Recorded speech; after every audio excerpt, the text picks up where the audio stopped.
lumabas naman sa investigasyon ng NBI na may nangyayari talaga na laglag bala scam o modo sa NAIA. May live report si Julius Segovia. Julius. Jiggy, 2 personnel mula sa Office for Transportation Security o OTS at 4 na pulis mula naman sa Aviation Security Group ang nireklamo ng NBI sa DOJ kaugnay sa laglag bala scam. Bunso dito ng reklamo ng Amerikanong si Lane White at stepmother niyang si Eloisa Zoleta. Noong nakuha na ng bala sa kanyang bagahe nang papunta siya ng Palawan noong September 13. Di umano pinagbabayad siya ng 18,000 pesos para hindi na ituloy ang kaso pero tumanggi siya.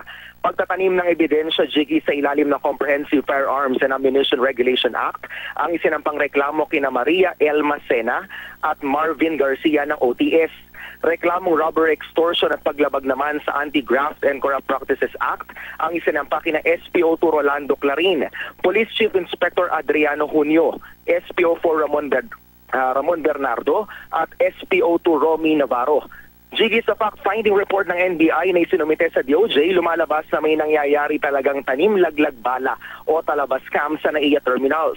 Pero wala pa rin daw ebidensyang magpapatunay na may sindikatong nasa likod nito. Ayaw munang idetalye, Jiggy, ng DOJ ang kabuuan ng report, kabilang ang mga taong inirekomenda ng NBI na sampahan ng reklamo. Pero inisa-isa, Jiggy, ng DOJ ang mga paraan kung paano raw posibleng mataniman ng bala ang bagahe. Pwede raw itong mangyari bago pumasok ang pasahero sa paliparan, bago at pagkatapos ilagay sa conveyor belt ng x-ray machine ang bagahe. At kung minsan, nasasalisihan din daw ang mga pasahero na walang kasama at pagala-gala lang sa loob ng airport. Ayon sa DOJ, Jiggy, hindi rito natatapos ang pag-iimbestiga ng NBI. Muli naman nilang pinayuhan ang mga pasahero na maging alerto sa mga bit-bit na bagahe. Huwag na rin daw magtangkapang magdala ng mga ipinagbabawal sa airport gaya ng bala. Yan muna ang latest. Balik sa iyo, Jiggy. At Julius, na-establish din ba kung may kasabwat sila sa labas ng NAIA mismo? Halimbawa, yung mga dati may naakusahan na taxi driver. So may ganun bang elemento sa findings ng NBI?